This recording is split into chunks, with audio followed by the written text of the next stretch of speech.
Sanibonani Mzansi, Dumelang. Welcome to the Health Club, your trusted space to learn how to live better, feel better, and take care of your health. Today's episode is one we hope you'll never need, but one you must watch. What do you do when a loved one collapses? When a child starts choking? When time is running out and help hasn't arrived? We're talking emergencies and how to be ready for them. From CPR and Heimlich maneuvers to accessing the right help in time, we've got you covered. I'm Clement Manyetela, and this episode might just help save a life. If you're scared of something, fix it.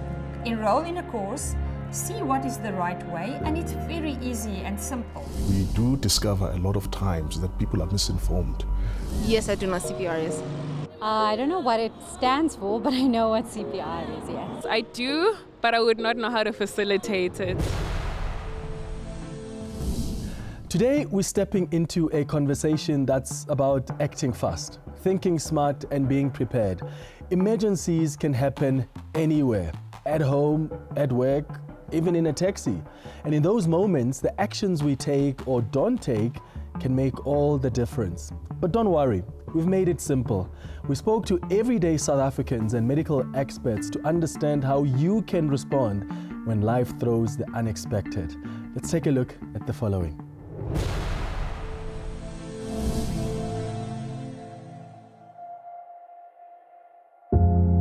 I'm Sister Renee van der Bank. I am a registered nurse, registered professional nurse, and I've been with the Resuscitation Council of South Africa for 29 years. What I'm talking today about is where I had a successful outcome after resuscitating my granddaughter of 5 months old, and she is today a cardiac arrest survivor. When I started the CPR, I was not prepared for the shock having a family member and my grandchild in cardiac arrest. But I was totally prepared for the situation. I actually just went into autopilot mode. I didn't think, I just did what I had to do to save her life. The brain can only survive 4 to 6 minutes without oxygen. After that, brain death occurs. So with me starting the CPR, I managed to actually keep the brain oxygenated so that there was no negative neurological outcome after the CPR situation.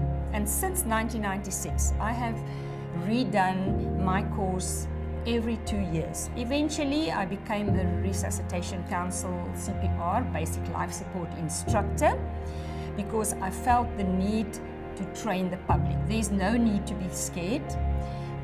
Enroll into a course. The Resuscitation Council have courses from mommies up to healthcare professionals. So if you're scared of something, fix it. Enroll in a course, see what is the right way, and it's very easy and simple to actually enroll in a course. And the course itself, I can tell you, not as a professional nurse, but to do CPR is easier to operate a cell phone. And obviously when you perform CPR, there's no negligence because the person is already in a cardiac arrest. Other misconception is that they're afraid because they don't know. They think it's difficult, and it's a lack of knowledge.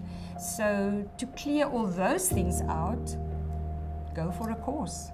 Go for a CPR course.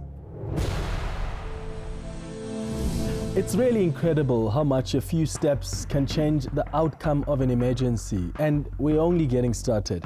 When we come back, what you should do, what you shouldn't do, and the most common mistakes people make when trying to help. Don't go anywhere. We'll be right back.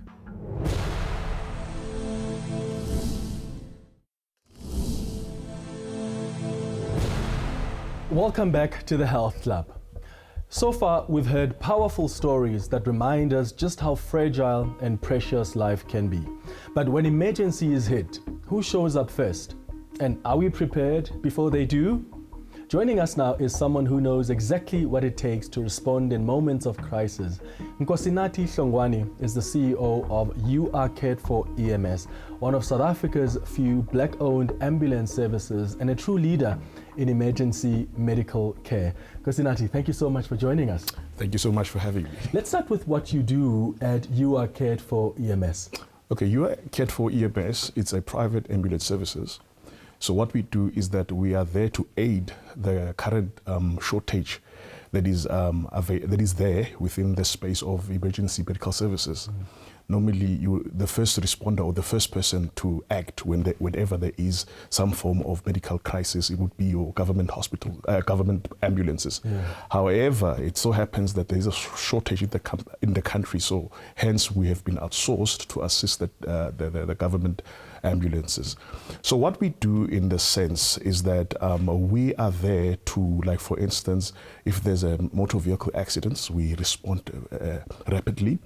And then if, for instance, there is your inter-hospital transfers, what that would be like transferring your patients from a clinic right up to the hospital, depending on the critical, because you understand that there's a different types of treatment that you get in a clinic to a hospital. So that would be our primary focus, or sometimes we can even do house calls.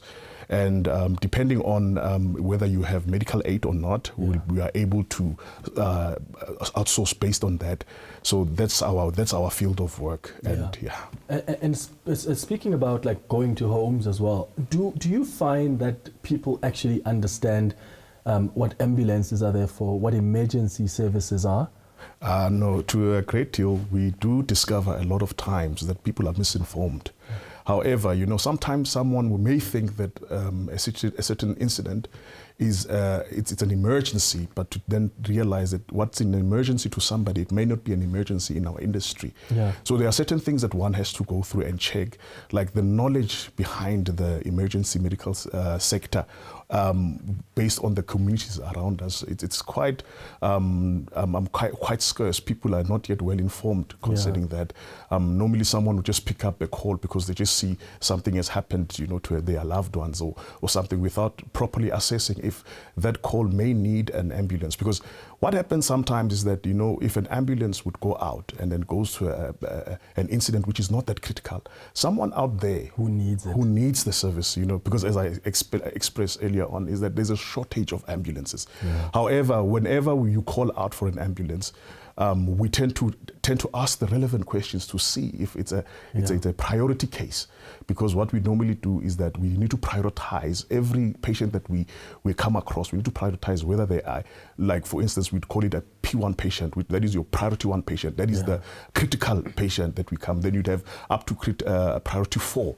We scale it down from that. Which is why the information then you get must be correct, so you know how to prioritize it. Most definitely. Once we get that call, we'll be able to assess what type, because even in the ambulance services, there's rankings as well.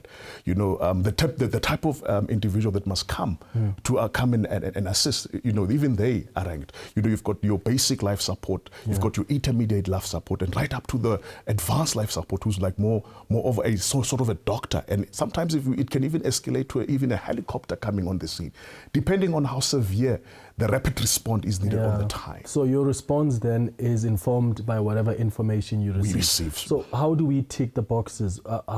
Help our viewers understand when is it the time to call for an ambulance and call for the emergency services? Immediately when there is an incident that you have identified and you can identify that it's life-threatening.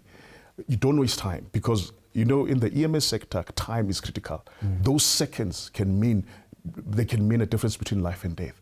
So as soon as you get, you can identify that this is a critical condition and it's a life-threatening condition, please do make sure that you do call the relevant practitioners to come and assist. Yeah. What do you think are some of the mistakes that we made, or maybe even delays when we are even waiting for help, that we should be avoiding?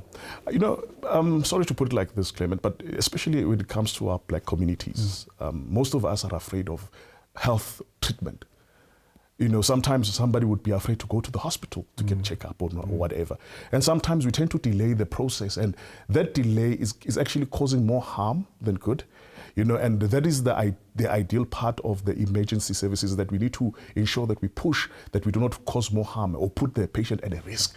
So it's immediately as impossible that whenever you identify that there's some case or there's someone that is really needing critical care, or you need to ensure that you connect with us. Yeah, there are many people who think that emergency services, it's all about you arriving there and then you're driving. So you're picking up someone, driving them to hospital.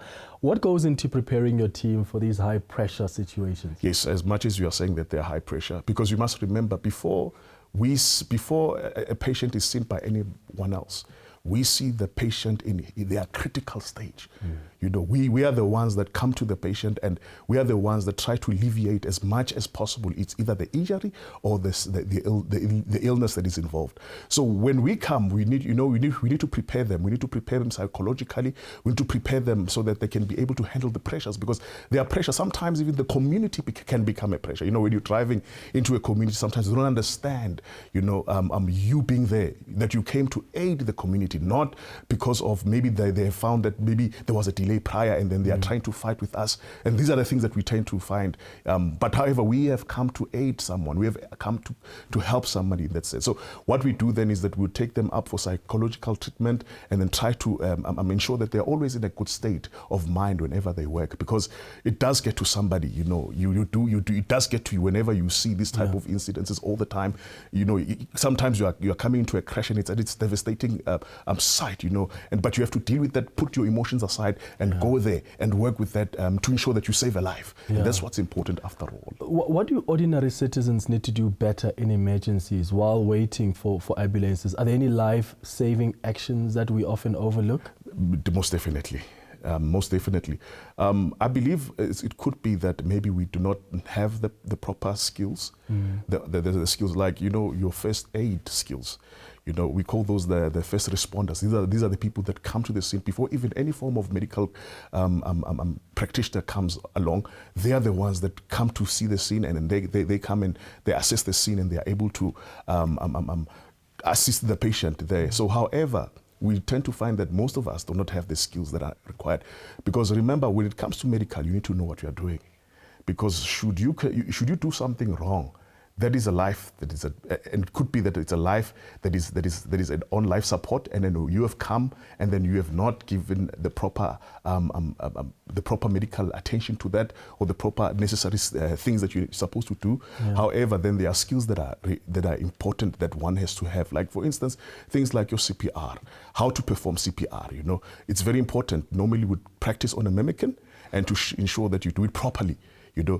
Things like how you would give the information, as you said, whenever you are involved with the patient and the patient is there, how to give information to the person that you're speaking to, the helpline, how to give the necessary information that is going to assist them in things like how to know the condition of the patient, what is the priority of the patient, just to give them the basic information that could be critical at the time, so that they can be able to dispatch the relevant help that is necessary. Knowledge is truly power. As a black-owned EMS service, have there been any unique challenges or maybe breakthroughs in serving underserved communities? What's been your experience? The underserved communities, we have had quite a lot of strains coming from them, because number one, you must understand that we are working with communities, and within communities, sometimes you may find that there's a lack of some sort of services, and when we have to now work within that community, we have to fill in the gaps. We have to, for instance, try to ensure that we do the proper assessment so that the patient can get to the relevant help that they necessarily need. It does happen at times that some people are uninformed. Like for instance, there's a car accident. Gone are the days where you just go to the patient, pick them, put them in the car and drive to the hospital. Because what could happen is that maybe they've got a spine injury. It could be, where there could be, and I see this in other African countries where they just do that. They just pick up, because I think their scale of emergency medical service level is not at that level. So they'll take a patient, put them in the car, drive them to the hospital. But then you could have caused more injuries, because just by moving a patient, the spine is a very vulnerable place where you need to ensure that whatever that you do it, cautiously. Because when we come as a medical service, we've got equipment that ensures that we do not cause more harm, but we try to limit harm as best as possible. So we try by all means to take the patient because the patient can't be left more injured when we have come. You know, we need to ensure that we need to alleviate whatever problems that are there. Like things like the scene, you know, we talk about scene where there is the patient, if maybe is lying on the road, that scene needs to be secured, you know, so that they don't get a secondary injury. You know, it needs to be the bystanders, the people that are there looking at the scene. We need to know how to control those people and on all of that. So this information is all important when we are coming to saving that life. Absolutely. Now, when an emergency strikes, how ready are we? Really? Do we know what to do, who to call, or even if we are covered for urgent medical care? We hit the streets to find out just how prepared South Africans are when it comes to medical emergencies and whether medical aid like GEMS is part of their safety net.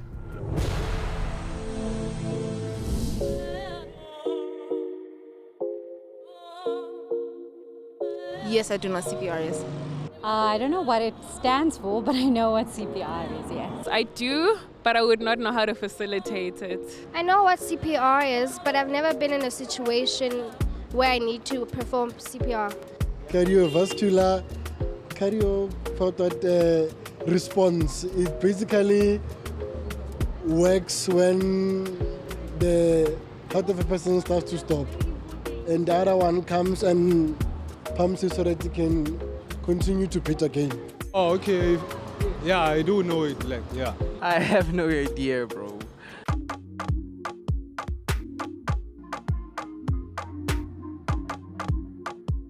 Yes, I've called an ambulance for my late father when he had stroke, hypothermia. It was in the middle of the night. Yeah, that's the day I couldn't forget calling an ambulance.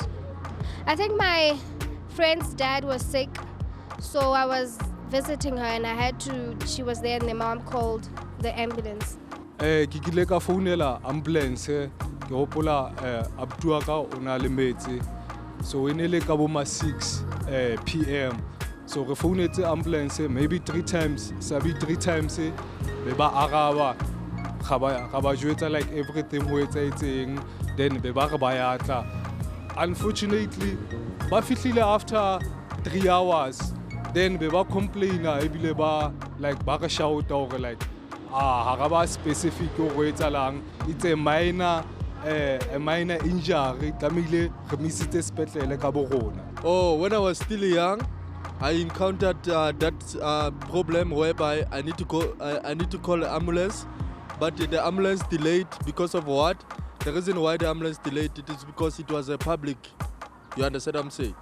So my mom was sick, and then it took a very long time to arrive, and then the sickness was worse when the ambulance arrived. You understand what I'm saying?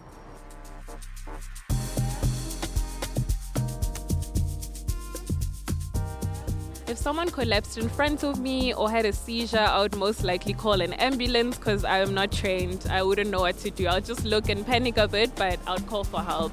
The first person I would call in emergency is my sister. I have helped someone in an emergency situation. I don't think I was calm enough. I think in emergencies you need to be quite calm, but eventually the person was helped, and yeah. What stands out from those public responses is how varied our levels of awareness are. Some people really know what to do. Some people just don't know what to do. We still have Nkosinati in studio with us. Nkosinati, where do people get this kind of information? Because we're saying they must know how to do CPR. There's certain things they must know so that they don't cause further harm to the people that are waiting for emergency. So where do they go to find information and to train for all of these things that could help the guys waiting for emergencies? Yes, we in the country, I think we have moved towards your higher training educations and so forth. Yeah. They are more stricter now. Eventually, in the previous, it was not this strict, but however now it's quite more strict. We need to find a place that can give you an accredited training on that, because as much as we can say, like, your first aid, it's quite an important subject that one has to go through. And yes, you can, there's a lot you can get from online. However, to do it properly and to have the proper practices, I would suggest that you do go and find a training provider. We do offer some of the training provider, some of the training ourselves, to try and help and teach the public on how to go about whenever they are faced with an incident of that sort. Yes. Do you sometimes deal with areas or communities with limited access to emergency services where infrastructure is just a challenge? Most definitely, especially in this country, especially in the rural areas. You do find that you want to attend to a scene, but it's in a very, very, very rural area, and the roads are very bad. Sometimes the ambulances, they can't go through, especially if the weather is not conducive on the time. So however, we do have those challenges where we are unable to get to the community that we want to serve, depending on the location that we are. But we try by all means to ensure that we get to the person, as best as possible, so that we can be able to give them the aid that they require. Well, Kosenati, thanks for the work that you and your team do, and thank you for joining us today. Thank you so much. Well, there's a lot to unpack here, and it's clear that knowledge is really something that can make a difference between life and death. Don't go anywhere. After the break, we'll look at how medical schemes like GEMS are helping their members prepare for the unexpected.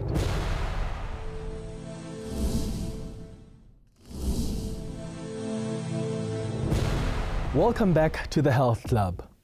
Today's episode has reminded us that emergencies don't wait, and that being prepared is just as important as getting help, whether it's knowing who to call, where to go, or how your medical aid works. It all counts.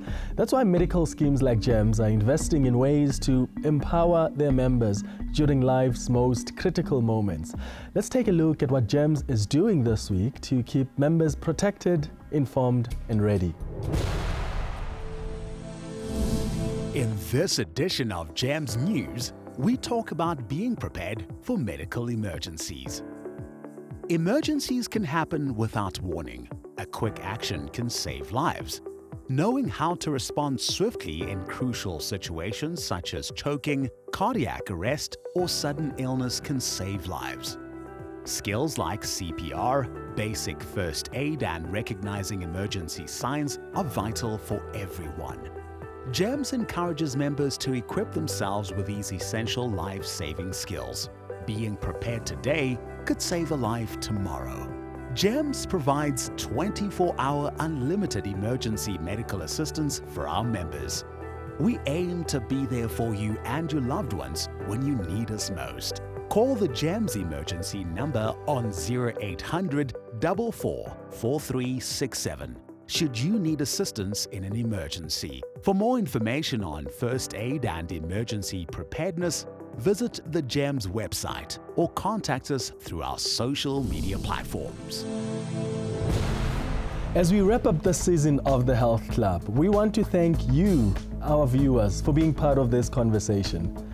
Each week, we've explored the real health challenges South Africans face and the small, powerful steps we can all take to live better.